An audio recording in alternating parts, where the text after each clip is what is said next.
Hello guys, welcome back to our YouTube channel. 12th का result आ गया, समझ नहीं आ रहा क्या करूं। अगल बगल देख रहा हूँ सारे इंजीनियर बड़े पड़े हैं, लेकिन क्या करूं। देख के मन नहीं कर रहा कि इंजीनियरिंग करूं, और इंजीनियरिंग करने का मन भी कर रहा है, लेकिन सीएससी से करना है। मार्क्स कम आ गया है, सीएससी मिल नहीं रहा है, कैसे लूं सीएससी। लेकिन इंटरेस्ट भी हमें कंप्यूटर फील्ड में ही बनाना है। तो इसी के कंपेरिजन में मैं आज बात करने वाला हूँ कि अगर आपका इंटरेस्ट कंप्यूटर फील्ड से ही है, आप सोच रहे हैं कि मैं बैठे बैठे काम करूँ और कंप्यूटर पे ही काम करूँ, तो इसी के सिमिलरिटीज में आपको मैं एक कोर्स बताने वाला हूँ। इस वीडियो में हम बात करने वाले हैं बीसीए कोर्स के ऊपर। इस वीडियो में हम देखेंगे कि बीसीए कोर्स होता क्या है, क्या स्कोप रहता है, क्या फीस रहती है इस कोर्स, एंड क्या सैलरी पैकेज लगेगा हमारा। तो देखो, BCA bachelor of computer application इस कोर्स का फुल फॉर्म होता है। अगर इस कोर्स की हम ड्यूरेशन की बात करें, 3 साल का इनका ड्यूरेशन रहता है, जिसमें आपका पूरा प्रैक्टिकल नॉलेज दिया जाता है कंप्यूटर के रिलेटेड। कैसे एप्लीकेशन को बिल्ड करना है, कैसे वेबसाइट बनाना है, सारा कुछ इस कोर्सेज में सिखाए जाते हैं कॉलेजेस के द्वारा। अगर हम इस कोर्स की एलिजिबिलिटी की बात करें, तो इस कोर्स को करने के लिए आपको मिनिमम 50% मार्क्स चाहिए। आपका 12th में आप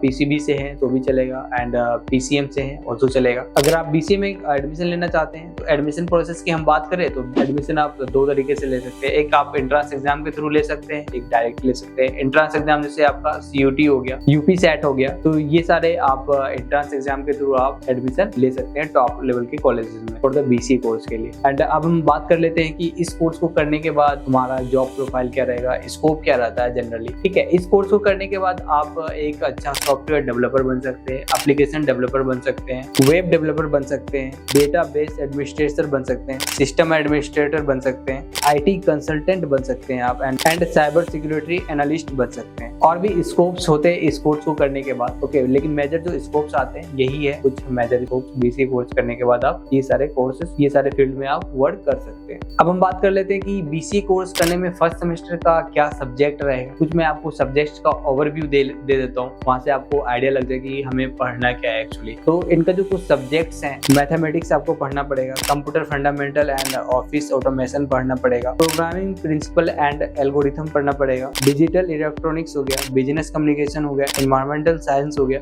ये सारे कुछ बीसीए कोर्स के सब्जेक्ट्स होते हैं जो कि आपको पढ़ना पड़ता है। एंड इस कोर्स को करने के लिए हमें कितना खर्चा करना पड़ेगा, मतलब आपकी बजट कितना होना चाहिए। तो बजट देखो, आप अगर नॉर्मल कॉलेज से करोगे तो 3 से 4 लाख का आपका मिनिमम बजट होना चाहिए फॉर द फीस के लिए। अगर हम सैलरी पैकेज की बात करें कि इस कोर्स को करने के बाद हमारा सैलरी पैकेज क्या लगता है, तो 5 से 6 लाख के बीच में आपका इजिली सैलरी पैकेज लग जाता है। अगर आपने अच्छे से बीसीए की पढ़ाई करी हो, आपके पास नॉलेज है, वेब डेवलपमेंट आता है, एप्लीकेशन डेवलपमेंट आता है, सॉफ्टवेयर डेवलपर आता है, आपको सॉफ्टवेयर डेवलपर में आपको नॉलेज है, तो आप अच्छे से 5 से 6 लाख के बीच में एवरेज प्लेसमेंट उठा सकते हो। अगर हाँ, तो ये कोर्स आप कर सकते हो। अगर आपको और भी कोर्सेज के बारे में समझ में नहीं आ रहा कि कौन सा क्या डिसीजन लो, ठीक है, तो आप स्क्रीन पे दिए गए नंबर है, व्हाट्सएप नंबर है, वहाँ पे आप डायरेक्टली मैसेज करें। ठीक है, जहाँ तक हो सके मैं आपकी हेल्प करने की कोशिश करूंगा। तो अभी तक के लिए इतना ही, मिलते हैं नेक्स्ट वीडियो में। जय हिंद।